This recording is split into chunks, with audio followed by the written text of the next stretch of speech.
Você sabe quando a gente está pensando em realizar alguma coisa, mas está com um pouco de receio? Você já se encontrou desse jeito?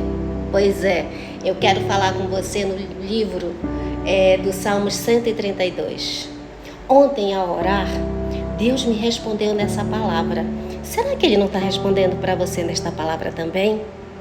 E o que é que diz o Salmos 132? Bora ler? Ele fala exatamente do zelo que Davi tinha pelo templo e pela arca, a arca da aliança, a arca da promessa. O cuidado que, na verdade, o rei Davi ele tinha. Diz assim: lembra-te, Senhor, de Davi e de todas as suas aflições, como jurou ao Senhor e fez votos ao poderoso de Jacó, dizendo: certamente que não entrarei na tenda em que habito, nem subirei ao leito em que durmo. Não darei sono aos meus olhos, nem repouso para as minhas pálpebras, enquanto não achar lugar para o Senhor, uma morada para o poderoso de Jacó. Eis que ouvimos falar da arca em Efrata e a achamos no campo do bosque. Entraremos nos teus tabernáculos, prostrar-nos-emos ante o escabelo de seus pés. Levanta-te, Senhor, no teu repouso, tu e a arca da tua força. Vistam-se os teus sacerdotes de justiça e alegrem-se os teus santos. Por amor de Davi, teu servo, não faças virar o rosto do teu ungido. O Senhor jurou a Davi com verdade e não se desviará dela. Do fruto do teu ventre porei sobre o teu trono. Se os teus filhos guardarem o meu conserto e os meus testemunhos, que eu lhes hei de ensinar, também os seus filhos se assentarão perpetuamente no teu trono.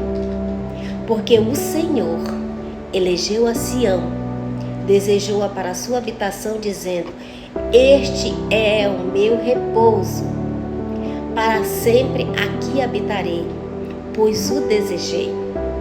Abençoarei abundantemente o seu mantimento, fartarei de pão os seus necessitados, vestirei de salvação os seus sacerdotes e os seus santos rejubilarão.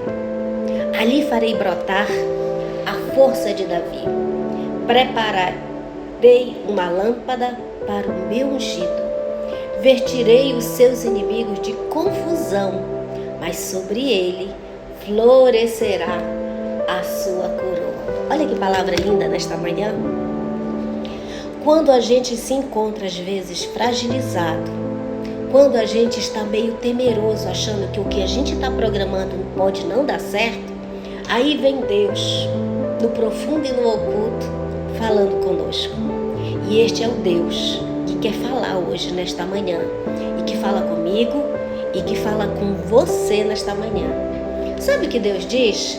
Que quando você se preocupa primeiramente com as coisas dos altos céus, que você tem todo zelo, todo cuidado, que você se preocupa onde que vai estar, na verdade, a palavra sagrada dele e todos os bens sagrados dele.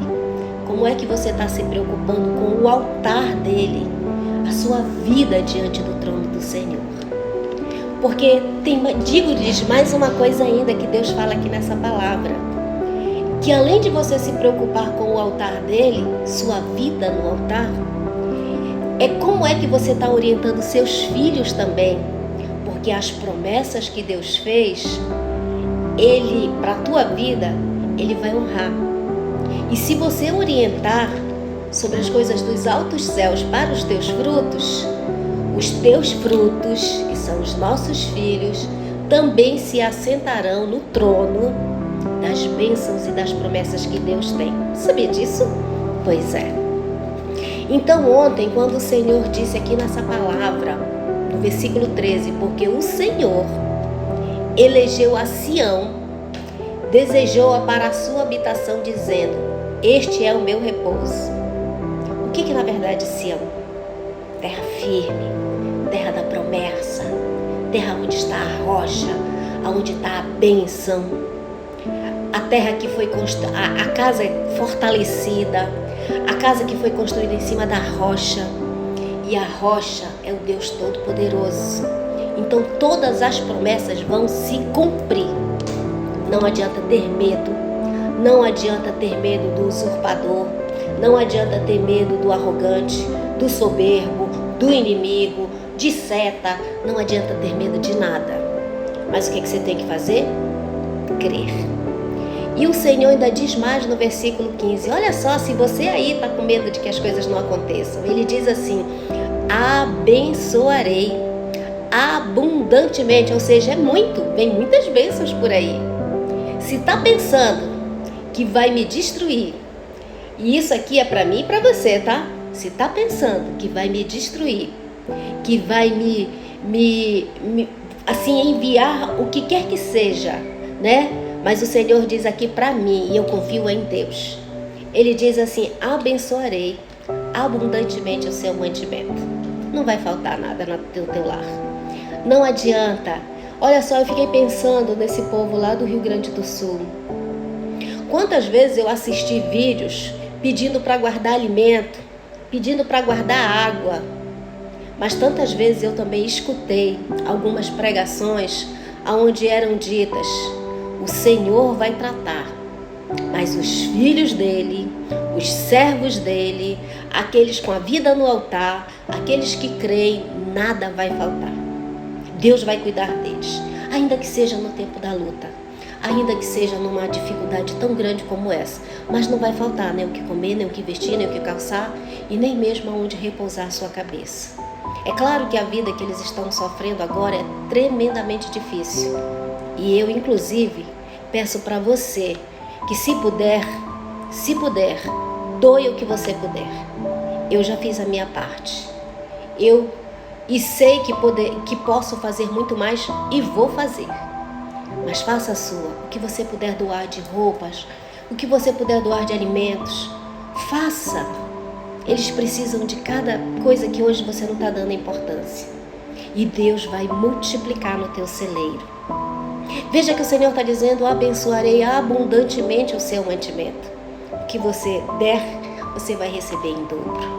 Olha só o que ele diz aqui no versículo 16: vestirei de salvação os seus sacerdotes, né? E os seus santos rejubilarão. Quem são os seus santos? Somos nós, os servos de Deus. Somos nós que cremos em Deus. Somos nós que servimos a Deus. Nós vamos nos alegrar com tanta coisa que Deus vai fazer. Portanto, eu não vou me abater diante das dificuldades. Você está enfrentando dificuldades? Creia que vem coisa muito boa aí pela frente. É isso mesmo.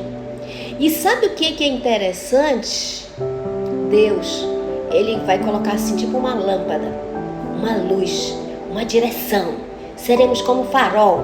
Muitos virão, muitos verão a glória de Deus na nossa vida. É isso mesmo. Não está conseguindo compreender, né? Não consegue compreender o agir de Deus. Porque os inimigos que não servem a Deus, eles querem nos destruir. E como é que não conseguem? Porque há um Deus soberano que cuida de nós. E é por isso que o Senhor diz aqui: vestirei os seus inimigos de confusão, mas sobre ele, ou seja, sobre nós, florescerá a sua coroa. E aí eu diria para você, inclusive, que ontem quando a gente estava orando, eu e meu esposo, eu disse para ele: você é um homem forte, né? Os inimigos cairão derrotados e confundidos, porque é assim que os inimigos ficam, os inimigos da nossa alma. E esta palavra aqui não é em específico para ninguém, hein? Portanto, não tome para si aquilo que eu não estou dizendo. Eu estou falando da palavra de Deus, que é de uma forma geral. E se você sentiu que é para você, então é para você. Mas o Senhor diz que os inimigos sairão confundidos e cairão estupefatos, espantados. Por quê? Porque florescerá a coroa da justiça na nossa cabeça. Ele é Deus, Ele faz, Ele promete, Ele cumpre, e Ele nunca deixou de honrar com aquele que confia. Toma posse nessa manhã dessa palavra maravilhosa.